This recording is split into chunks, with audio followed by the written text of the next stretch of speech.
Hello guys, welcome back to my channel. അപ്പോൾ എൻ്റെ channel ആദ്യമായിട്ട് കാണുന്നെങ്കിൽ ഒന്ന് സബ്സ്ക്രൈബ് ചെയ്ത് സപ്പോർട്ട് ചെയ്യുക. അപ്പോൾ ഇന്നൊരു വീഡിയോ ആയിട്ട് വന്നിരിക്കുന്നത് ഒരു കൊമൻറ്റിനുള്ള റിപ്ലൈ ആയിട്ടാണ്. അതായത് ഒരു ചേട്ടൻ വന്ന് കൊമൻറ്റ് ചെയ്തിരിക്കുന്നതാണ് ഷാനവാസിക്കയുടെ ഫാൻസ് മീറ്റപ്പിനെ കുറിച്ചാണ് കേട്ടോ. എന്തുകൊണ്ട് ചങ്ക് സഹോദരിമാരെ വിളിച്ചില്ല, ഇതിനെയാണ് ഇരട്ടത്താപ്പ് എന്ന് പറയുന്നത് എന്നുള്ളൊരു കൊമൻറ്റാണ് ആ ചേട്ടൻ ഇട്ടിരിക്കുന്നത്. അപ്പോൾ ആ ചേട്ടൻ ഇട്ടപ്പോഴത്തേക്കും എനിക്ക് കുറച്ച് അങ്ങോട്ട് കത്താനായിട്ട് കുറച്ച് ടൈം എടുത്തു. ഏതാണ് ഈ ചങ്ക് സഹോദരിമാരെ? കാരണം ഓൾറെഡി ബിഗ് ബോസ് എല്ലാം കഴിഞ്ഞല്ലോ. ഇനി പുറത്തിറങ്ങിയിട്ടുള്ള ഓൾറെഡി ഷാനവാസിക്ക് ഒരുപാട് ഫ്രണ്ട്ഷിപ്പും കാര്യങ്ങളുണ്ട്. ഇനി അതിലേതിലും ചങ്ക് സഹോദരിമാരാണോ എന്നുള്ളത്. അപ്പോഴാണ് ആ ചേട്ടൻ വീണ്ടും എനിക്ക് കമൻറ്റ് ചെയ്തത്, നിങ്ങൾക്കറിയാവല്ലോ ചങ്ക് സഹോദരിമാർ ഏതാണെന്നാണ് ബിഗ് ബോസ് ഹൗസിലുണ്ടായിരുന്നത്. അപ്പോൾ എനിക്ക് കത്തി, അതായത് ആദില നൂറയുടെ കാര്യമാണെന്ന്. അപ്പോൾ ആദില നൂറയുടെ ഫാൻ ആയിരിക്കും ആ ചേട്ടൻ. അതുകൊണ്ടായിരിക്കും ആ ചേട്ടന് ചിലപ്പോൾ സങ്കടം ഉണ്ടായിരിക്കും ഫാൻസ് മീറ്റിന് വിളിക്കാത്തതിൽ. അപ്പം അതൊരു ഇരട്ടത്താപ്പായിട്ടാണ് ചേട്ടൻ പറയുന്നത്. അപ്പോൾ ചേട്ടൻ്റെ വ്യൂ വെച്ചിട്ട് ചേട്ടൻ പറയുന്നത് ഒരു ഇരട്ടത്താപ്പ് എന്നാണ്.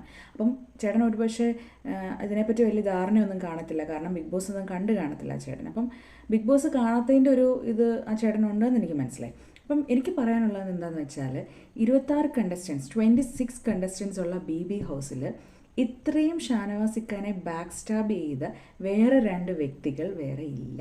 കാരണം ശത്രുക്കൾ പോലും ഷാനവാസിക്കനെ ഇത്രയും ബാക്ക് സ്റ്റാബ് ചെയ്തിട്ടില്ല.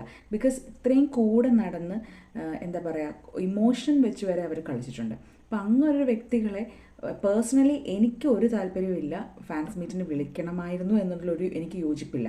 അതേപോലെ തന്നെ ഷാനവാസിക്കനെ ഇഷ്ടപ്പെടുന്ന പല ആൾക്കാർക്കും ഈ ഒരു ബാക്ക് സ്റ്റാബിങ് ഇപ്പോഴും മനസ്സിൽ കിടക്കുന്നുള്ള ആൾക്കാരുണ്ട്. കാരണം കുറച്ച് കമൻസ് വായിക്കുമ്പോൾ എനിക്ക് മനസ്സിലാവും. സോ നൂറ എന്ന് പറയുന്ന വ്യക്തികൾ എത്രത്തോളം ഷാനവാസിക്കനെ ഹേർട്ട് ചെയ്തു എന്നുള്ളത് നമുക്ക് BB കണ്ട എല്ലാവർക്കും മനസ്സിലാവും, ലൈവ് കണ്ട എല്ലാവർക്കും മനസ്സിലാവും. അപ്പോൾ അവരെ തന്നെ വിളിക്കണം എന്നുള്ളത് എന്താ പറയുക, അത് ഓരോരുത്തരുടെയും പേഴ്സണൽ ഒപ്പീനിയനാണ്. അപ്പം ഷാനവാസിക്കയുടെ ഷാനവാസിക്ക അല്ല ഇത് കുത്തിയിരുന്ന് വിളിച്ചത്. ആരെയൊക്കെ ഇവരൊക്കെ വരണം എന്ന് കുത്തിയിരുന്ന് വിളിച്ചത് ഷാനവാസിക്കല്ല. ഷാനവാസിക്ക ഒരു സർപ്രൈസ് കൊടുത്താണ് അത് നടത്തിയ ആൾക്കാർ. അപ്പം നടത്തിയ ആൾക്കാർക്ക് അവരെ വിളിക്കാൻ സൗകര്യം ഉണ്ടായിരുന്നു കാണത്തില്ല, അതുകൊണ്ട് അവരെ വിളിച്ചില്ല. അതിനെ ഇരട്ടത്താപ്പ് എന്ന് പറയുന്നത് എന്തിനാണെന്ന് എനിക്ക് മനസ്സിലാവുന്നില്ല. ബിക്കോസ് BB ഷോ ഓൾറെഡി കഴിഞ്ഞു. അതിൽ എന്താ പറയുക, നമുക്ക് ഇപ്പോഴും വെറുപ്പ് വിളിച്ച് നടക്കുന്ന കുറേ ആൾക്കാരുണ്ട്. ഇപ്പോഴും ഇൻസ്റ്റാഗ്രാമിൽ ഫോളോ ചെയ്ത് അൺഫോളോ ചെയ്യുന്ന കുറേ ആൾക്കാരുണ്ട്. അങ്ങനത്തെ ഓരോ വിഭാഗം ആൾക്കാർ ഈ സീസൺ 7 കഴിഞ്ഞ് നമുക്ക് കാണാൻ പറ്റും. അപ്പം ഈ ആദില നൂറ എന്ന് പറയുന്ന വ്യക്തികളെ എന്താ പറയുക, ഷാനവാസിക്ക് ഒരിക്കലും എന്താ പറയുക വെറുപ്പിച്ചിട്ടുമില്ല.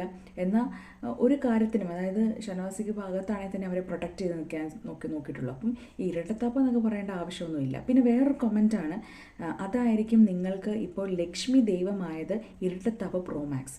അപ്പോൾ ലക്ഷ്മി ദൈവമായത് എന്ന് എനിക്ക് ഉദ്ദേശിച്ചത് എന്താണെന്ന് എനിക്ക് മനസ്സിലായില്ല. അപ്പോൾ ലക്ഷ്മി ഒട്ടും ഇഷ്ടമില്ലാത്ത ഒരാളാണ് ഇപ്പോൾ കമൻറ്റ് ചെയ്തിരിക്കുന്നത്. ആദില നൂറയെ ഭയങ്കരമായിട്ട് ഇഷ്ടപ്പെടുന്ന ആളാണ് കമൻറ്റ് ചെയ്തിരിക്കുന്നത്. അപ്പം ലക്ഷ്മിയെ ഒരിക്കലും ദൈവമായിട്ട് ഷാനുക്കയുടെ ഫാൻസ് ഇതുവരെ കരുതിയിട്ടില്ല. ബിക്കോസ് ലക്ഷ്മിയുടെ നിലപാട് ഒട്ടും ഇഷ്ടമില്ലാത്ത ആൾക്കാർ നമ്മുടെ ഇടയ്ക്കുണ്ട്.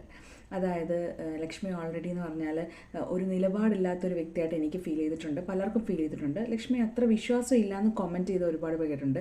എപ്പോൾ വേണമെങ്കിലും മറുകണ്ഠം ചാടാം എന്നൊരു ഇതിലാണ് ലക്ഷ്മി, സ്റ്റാൻഡിലാണ് ലക്ഷ്മി നിൽക്കുന്നത്. അപ്പം ലക്ഷ്മി എന്ന് പറയുന്നത് ലാസ്റ്റൊക്കെ ആയപ്പം, ബിഗ് ബോസിൻ്റെ ലാസ്റ്റൊക്കെ ആയപ്പം അനുമോളെ ഭയങ്കര സപ്പോർട്ട് ചെയ്ത് കപ്പൊക്കെ കിട്ടിയപ്പോൾ അവളെ പോയി ഹഗ് ചെയ്ത് കിസ്സൊക്കെ കൊടുത്ത ആൾ പിന്നെ ഇച്ചിരി കഴിഞ്ഞപ്പോഴത്തേക്കും, ഒരാഴ്ച കഴിഞ്ഞപ്പോഴത്തേക്കും അനീഷേട്ടൻ്റെ കൂടെ നിന്ന് അനീഷേട്ടനായിരുന്നു ഡിസേർവിങ് എന്ന് പറഞ്ഞ് അങ്ങനത്തെ ഒരു നിലപാട് മാറ്റമാണ് ഓൾറെഡി ലക്ഷ്മിയുടെ ഭാഗത്തുനിന്ന് ഉണ്ടായത്. പിന്നെ ലക്ഷ്മിയുടെ ഒരു കാര്യം എന്ന് വെച്ചാൽ ലക്ഷ്മി ഒരിക്കലും BB ഹൗസിനകത്ത്, അതല്ലാതെ പുറത്തെ കാര്യം നമുക്കറിയത്തില്ല. 24 മണിക്കൂർ അവരുടെ പുറകെ ആരും ക്യാമറ കൊണ്ട് നടക്കുന്നില്ല. അവരെന്താ പറയുന്നത്, എന്താ ചെയ്യുന്നതെന്ന് അറിയാൻ വേണ്ടി. ഞാൻ ബിഗ് ബോസിൻ്റെ അകത്തെ കാര്യമാണ് പറയുന്നത്. ഒരിക്കലും ഷാനവാസിക്കിനെ ബാക്ക് സ്റ്റാബ് ചെയ്തിട്ടില്ല. അതായത് എന്തെങ്കിലും കാര്യം ഉണ്ടെങ്കിൽ ആളുടെ മുഖത്ത് പോയി സംസാരിച്ച് അവർ തമ്മിൽ വഴക്കിട്ടേ ഉള്ളൂ. അല്ലാതെ ഈ ആദില നൂറിനെ പോയിട്ട് പാതിരാത്രി വരെ ഇരുന്ന് എന്താ പറയുക, ഷാനവാസിക്കിനെ കുറേ കാര്യങ്ങളും വിളിച്ച് ഇങ്ങനെ ബാക്ക് സ്റ്റാബ് ചെയ്ത് ഇതുവരെ ലൈവിൽ കണ്ടിട്ടില്ല. ഒരിക്കലും ലക്ഷ്മി അത്രയും രാത്രി വരെ ഇരുന്നിട്ടുമില്ല. അപ്പം അങ്ങ് ഒരു സിറ്റുവേഷൻ ഉള്ളപ്പോൾ ഒരിക്കലും ലക്ഷ്മി ദൈവമാണെന്നോ, ലക്ഷ്മിയെ വിളിക്കാനുണ്ടായ സാഹചര്യം എന്ന് പറഞ്ഞാൽ ഒരുപക്ഷെ ലക്ഷ്മി ഇറങ്ങിയതിന് ശേഷം ലക്ഷ്മിയുടെ ലൈവിൽ പറഞ്ഞിട്ടുണ്ടായിരുന്നു ഷാനവാസിക്ക ഈസ് എ പ്യുവർ സോളാണ്, ലൈഫ് ലോങ് ഒരു ഫ്രണ്ട്ഷിപ്പ് വെക്കാൻ ആഗ്രഹമുള്ള ഒരു വ്യക്തിയാണ് എന്ന് പറഞ്ഞിട്ടുണ്ടായിരുന്നു. സച്ച് എ പ്യുവർ ജെം ആണെന്നൊക്കെ പറഞ്ഞിട്ടുണ്ടായിരുന്നു. ഒരുപക്ഷെ ആ ഒരു ഇതുകൊണ്ടായിരിക്കും ഫാൻസ് അവരെ വിളിച്ചിട്ടുണ്ടായിരുന്നത്. പിന്നെ അനീഷേട്ടൻ വിളിച്ചിട്ടുണ്ടായിരുന്നത് ഓൾറെഡി അവർ നല്ല തിക്ക് ഫ്രണ്ട്സാണ്. അപ്പോൾ സർപ്രൈസ് കൊടുക്കാൻ നേരം ഏറ്റവും നല്ല സർപ്രൈസാണ് ഷാനവാസിക്ക് കൊടുത്തത്. അപ്പം അതിൽ കുരുപൊട്ടിയ ഒരുപാട് ആൾക്കാരാണ് ഈ കിടന്ന് വന്ന് കമൻറ്റ് ചെയ്യുന്നത് പറയുന്നത്. അതിലെ നൂറെ ഇഷ്ടമല്ലാന്നോ അല്ലെങ്കിൽ അതിലെ നൂറയുടെ വഴക്കാണെന്നോ ഒന്നും ആരും ഇതുവരെ പറഞ്ഞിട്ടില്ല. അവരെ വിളിക്കുന്നതോ വിളിക്കാത്തതോ ഓരോരുത്തരുടെ പേഴ്സണൽ ഒപ്പീനിയനാണ്. അപ്പോൾ അതിൽ വന്ന് കമൻറ്റ് ചെയ്തിട്ടൊരു ആവശ്യമില്ല.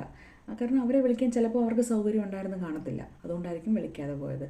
അപ്പം anyway, thank you so much for watching. ഇതൊന്ന് പറയാൻ വേണ്ടിയാണ് ഞാൻ വീഡിയോ ആയിട്ട് വന്നത്. ആദ്യമായിട്ടാണ് കാണുന്നെങ്കിൽ എല്ലാവരും ഒന്ന് സബ്സ്ക്രൈബ് ചെയ്യുക, ലൈക്ക് ചെയ്യുക, സപ്പോർട്ട് ചെയ്യുക.